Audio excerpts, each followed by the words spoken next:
Assalamualaikum warahmatullahi wabarakatuh. Saya Febrila Anggria Putri dengan NIM 1907573 akan mempresentasikan ringkasan jurnal yang berjudul Pendampingan Penerapan GMP pada Pengolahan Terasi Tutok di Desa Kuala Pusing Kapal.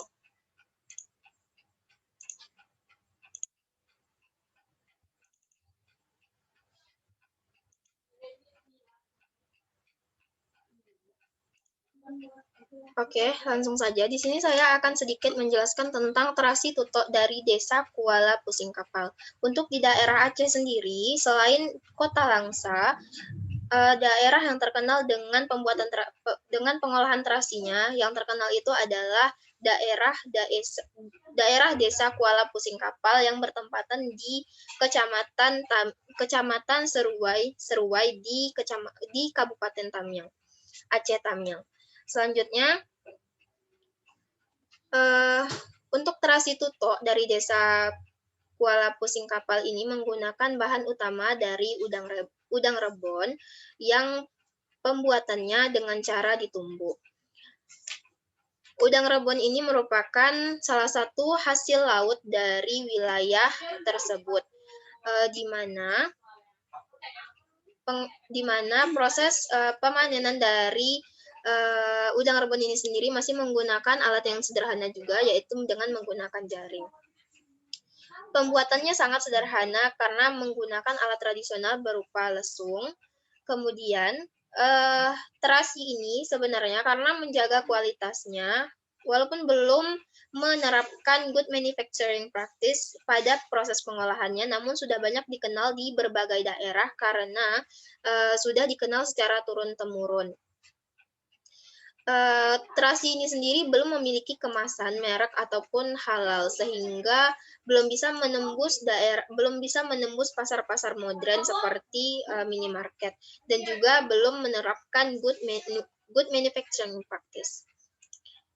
Oke, lanjut. Tujuan dari pendampingan penerapan good manufacturing practice pada terasi tutok. Nah, yang pertama, tujuannya di sini adalah untuk mengenalkan penerapan GMP pada pelaku usaha terasi. Seperti yang kita tahu bahwa pengolahan terasi yang ada di daerah Desa Kuala Pusing Kapal ini belum menggunakan atau belum menerapkan good manufacturing practice sebagai salah satu syarat dari mendapatkan PERT. Tujuan kedua dari penerapan ini adalah nantinya setelah berhasil menerapkan GMP pada proses pengolahannya, nantinya akan mendapatkan atau mengurus sertifikat PERT guna bisa menembus pasar-pasar modern atau menjangkau lebih luas pasaran yang ada di Indonesia. Lanjut, tahapan-tahapan dari pelaksanaan pendampingan ini. Yang pertama, peningkatan kualitas SDM atau sumber daya manusia. Peningkatan kualitas sumber daya manusia dengan cara melakukan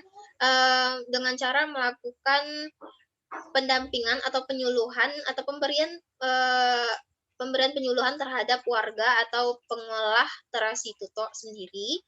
Yang selanjutnya adalah pemisahan ruang produksi dan juga ruang penyimpanan. Ini gunanya untuk meningkatkan mutu agar proses produksi tidak saling mengakibatkan adanya bakteri pada makanan, adanya bakteri pada terasi nantinya. Selanjutnya adalah pembuatan rak pengering yang biasanya menggunakan terpal di ruangan terbuka. Itulah fungsinya dibuat rak pengering nantinya. Selanjutnya adalah penggunaan APD. APD ini digunakan untuk mencegah kontaminasi bakteri-bakteri, sehingga beberapa alat yang harus digunakan pada saat proses pembuatan terasi ini seperti masker, sarung tangan, dan juga tutup kepala. Selanjutnya adalah penyediaan wadah yang tertutup untuk proses fermentasi. Dan yang terakhir adalah pembuatan mesin penggiling untuk menghemat waktu dan juga tenaga. Oke, lanjut.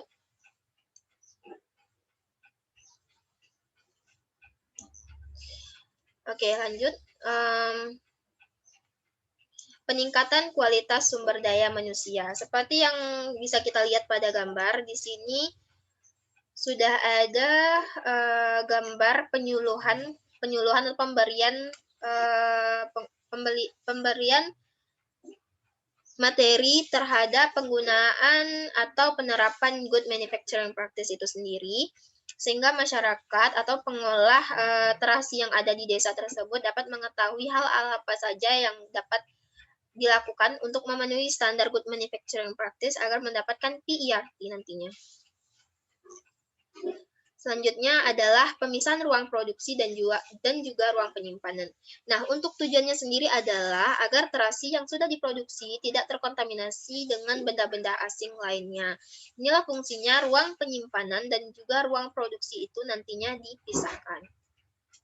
Lanjut. Di sini adalah gambar dari sebelum dan sesudah pembuatan rak pengering. Sebelumnya proses pengeringan terasi ini menggunakan terpal seperti ini.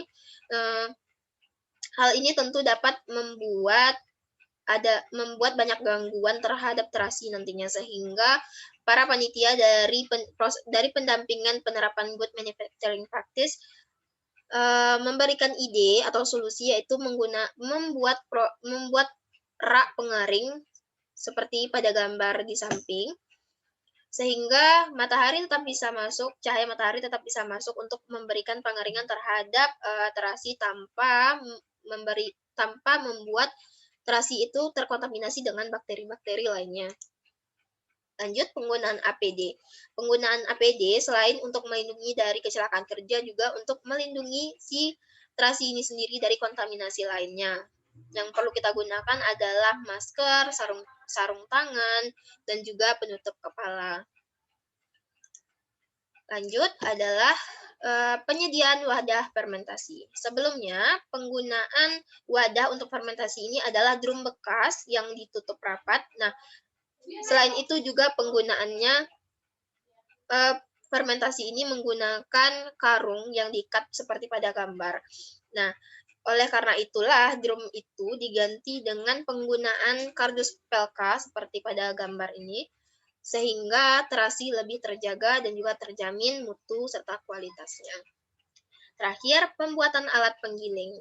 Sudah jelas ya bahwa pembuatan alat penggiling ini digunakan untuk mengefisienkan waktu dan juga tenaga, sehingga dapat meminimalisir penurunan mutu dari produk itu sendiri.